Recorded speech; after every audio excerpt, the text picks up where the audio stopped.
आज का टॉपिक है विद्युत फ्लक्स एवं गाउस की प्रमेय। आज हम जानेंगे सबसे पहले जो है विद्युत फ्लक्स के बारे में। बच्चे जो हैं वो गाउस के प्रमेय से जो है बहुत डरते हैं जो है, लेकिन अभी हम इसको आज आसान शब्दों में जो है सीखेंगे कि गाउस की प्रमेय है क्या और विद्युत फ्लक्स क्या है। तो सबसे पहले हम जानते हैं विद्युत फ्लक्स के बारे में कि विद्युत फ्लक्स क्या है। तो किसी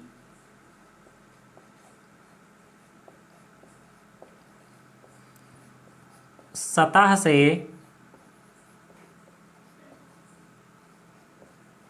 गुजरने वाले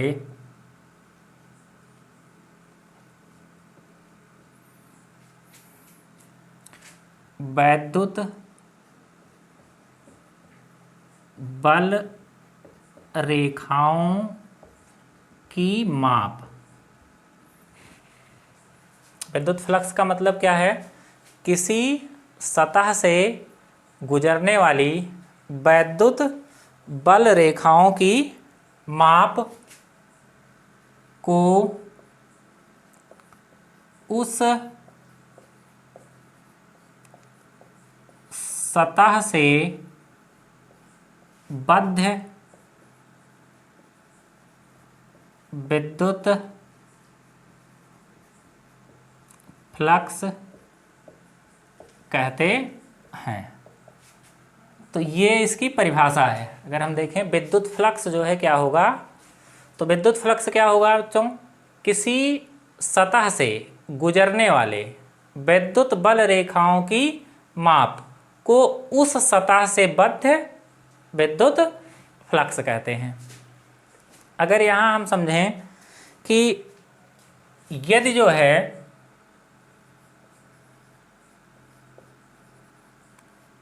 एक समान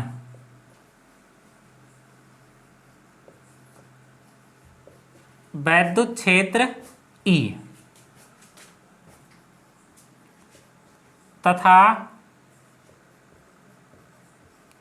समतल सतह का क्षेत्रफल E है। जैसे अगर देखें, ये मान लेते हैं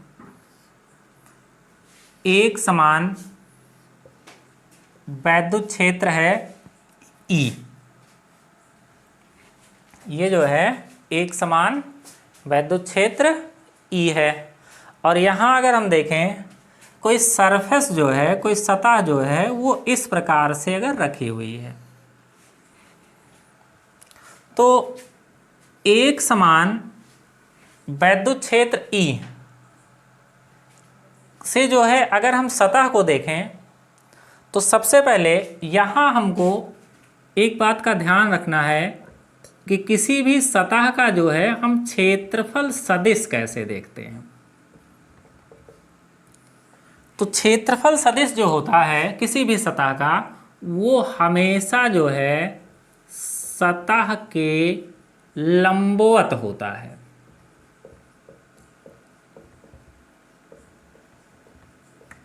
अगर किसी भी सतह का हम क्षेत्रफल सदिश देखें तो वो हमेशा कैसा होगा?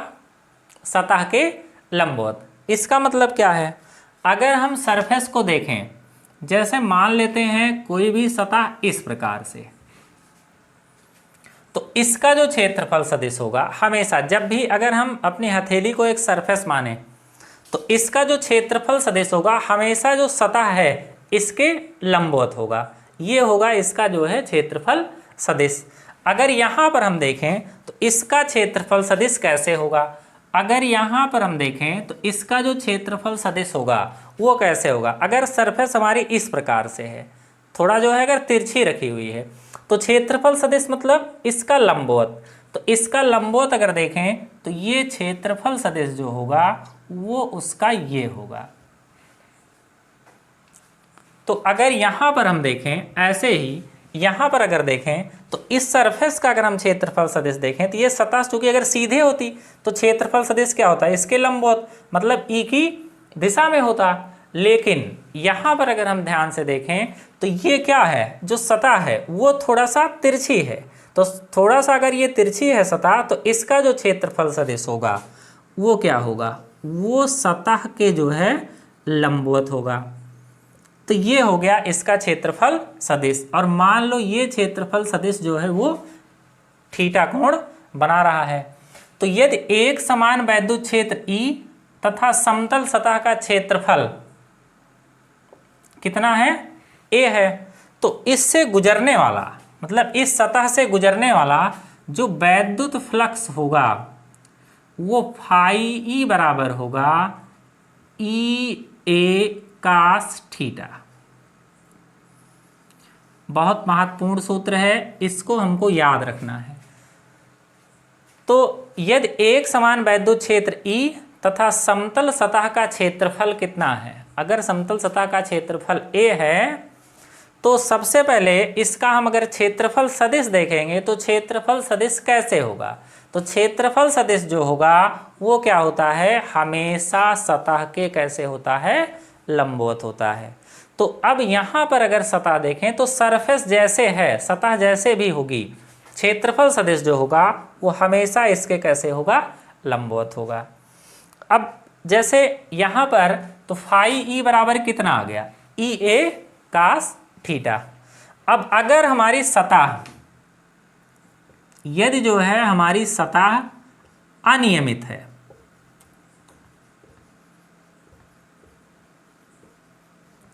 यदि सतह कैसे है, अनियमित है, मतलब हमारा जो सरफेस है वो अनियमित आकृति का है इस प्रकार से।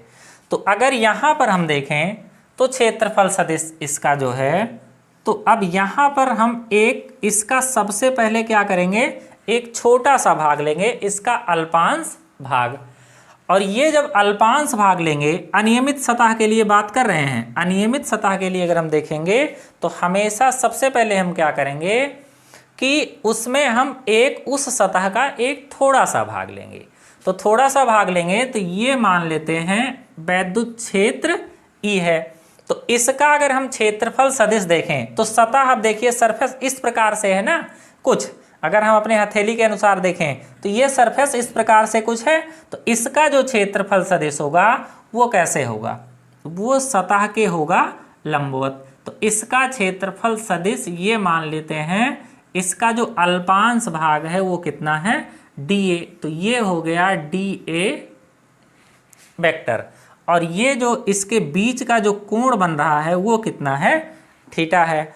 तो इस कंडीशन में अगर हम देखें तो सबसे पहले हम इस अल्पांश भाग से गुजरने वाला जो है निकालेंगे वैद्युत फ्लक्स।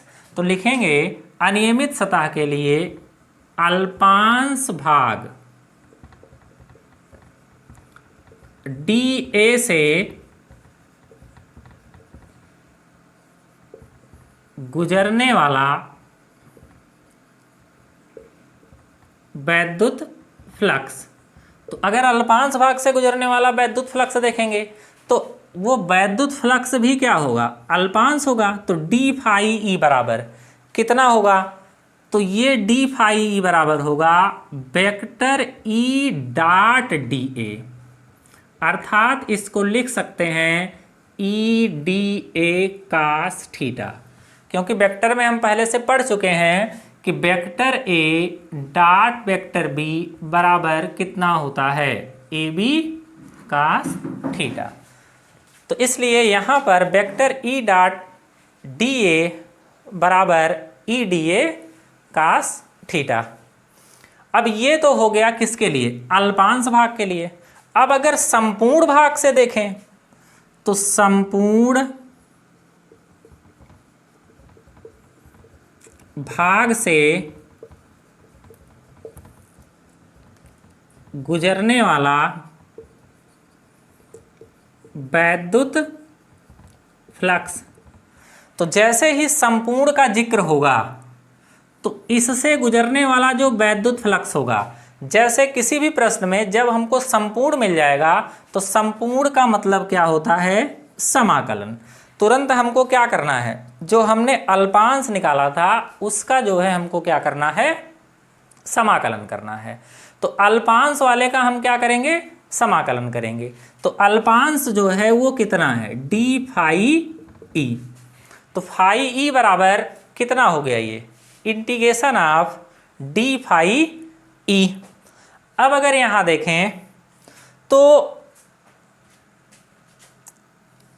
या फाई ई बराबर, अब integration of D phi E, तो डी फाई ई का मतलब कितना है, vector E dot D A, मतलब फाई बराबर vector E dot D A, या इसी को हम लिख सकते हैं E D A cos theta. तो ये सूत्र का हम प्रयोग कब करेंगे, जब कोई हमारा सरफेस कैसा हो, सतह कैसी हो, अनियमित हो। तो अनियमित सतह के लिए अगर हम देखेंगे तो उससे गुजरने वाला जो हमारा वैद्युत फ्लक्स होगा वो कितना होगा, फाई ई बराबर होगा integration of vector E dot D ए बराबर ई डी ए कास थीटा।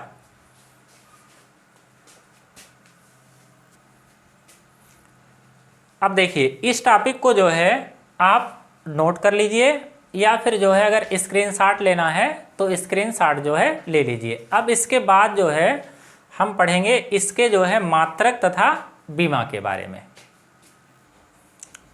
अब इसके बाद जो है हमको पढ़ना है विद्युत फ्लक्स का मात्रक एवं बीमा। अब सबसे पहले अगर हम मात्रक की बात करते हैं,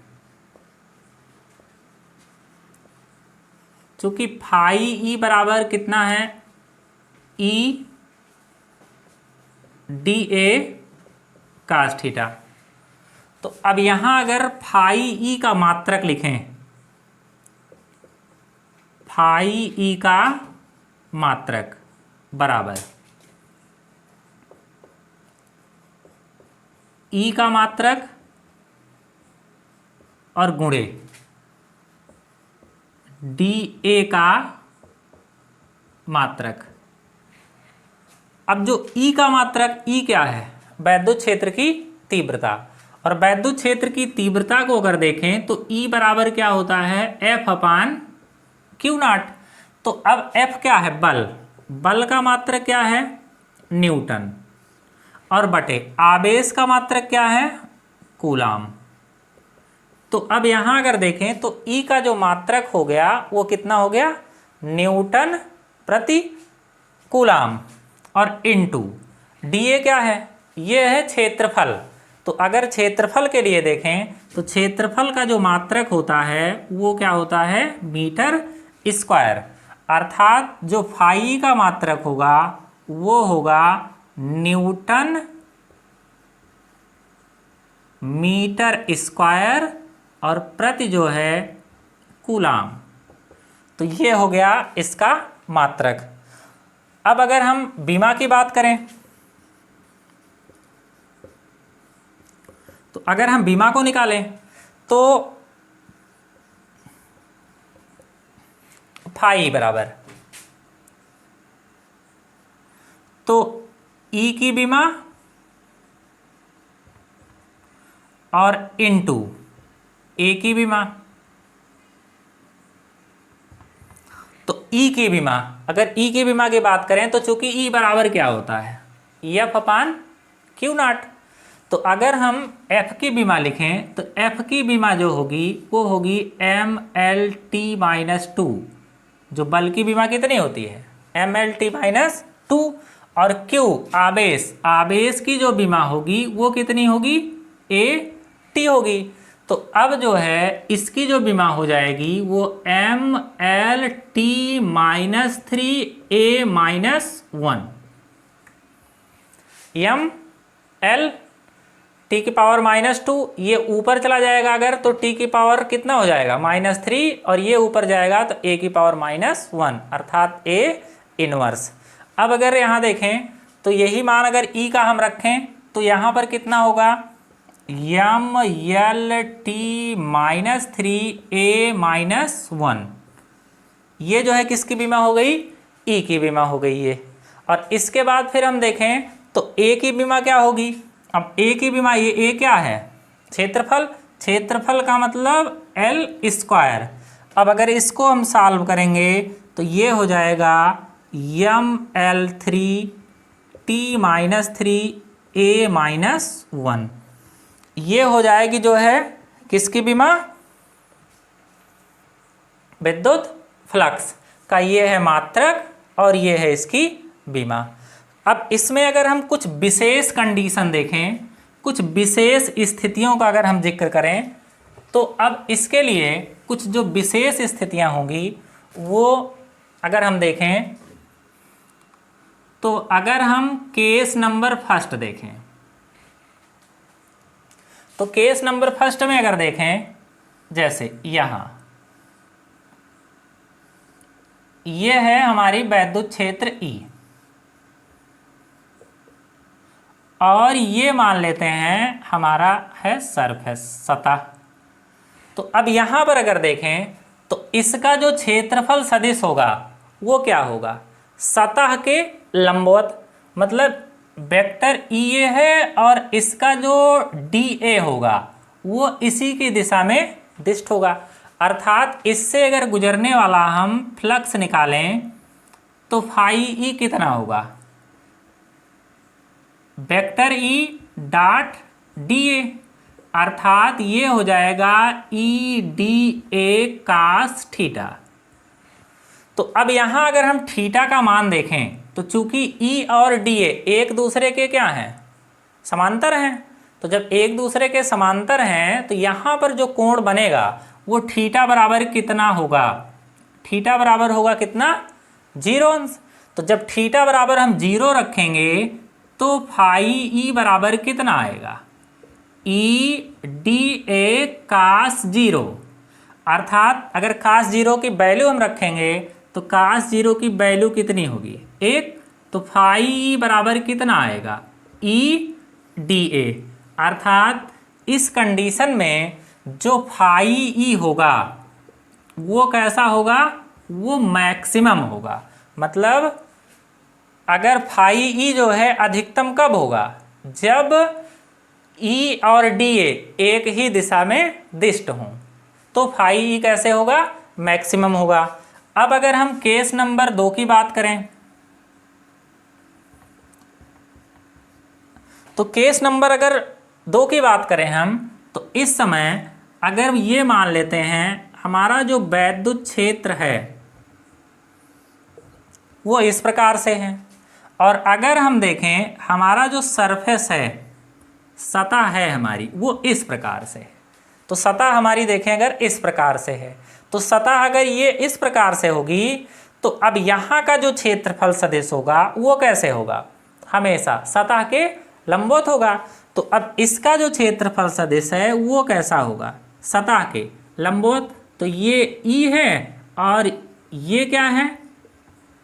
DA की दिशा हो गई। तो यहाँ पर अगर हम फाई देखेंगे तो यहाँ पर फाई कितना होगा?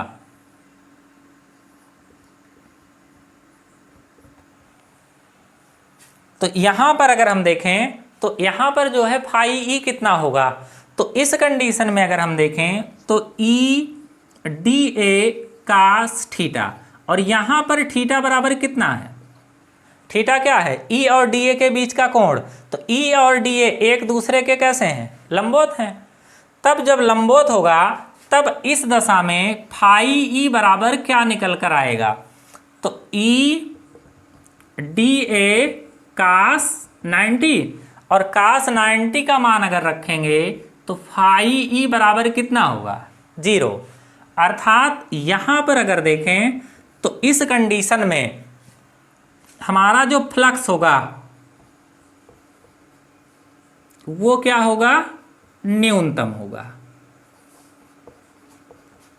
और अगर इस कंडीशन में देखें तो यहाँ पर इस दशा में अगर देखें तो इस दशा में जो हमारा फ्लक्स है वो अधिकतम होगा।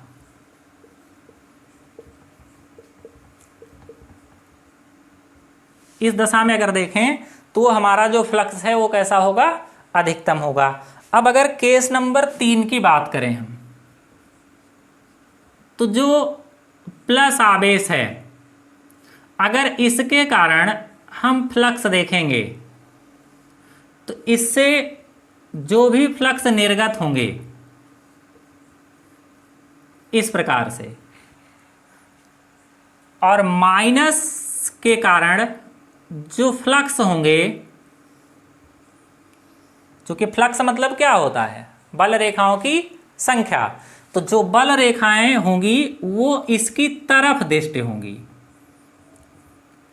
अर्थात अगर हम देखें तो यहां पर केस नंबर 3 में हम क्या लिख सकते हैं, 3 में देखेंगे कि जो यहां से अगर देखें तो निर्गत फ्लक्स है, ये निर्गत फ्लक्स को धनात्मक तथा आगत फ्लक्स को ऋणात्मक लेते हैं।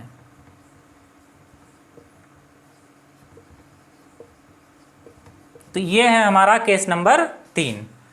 तो अगर हम देखें फ्लक्स, जो हमारा वैद्युत फ्लक्स है वो अधिकतम कब होगा, उसका जो अधिकतम मान होगा वो फाई ई बराबर ई इंटू डी ए होगा, और जो इसका न्यूनतम मान होगा वो क्या होगा, फाई बराबर 0।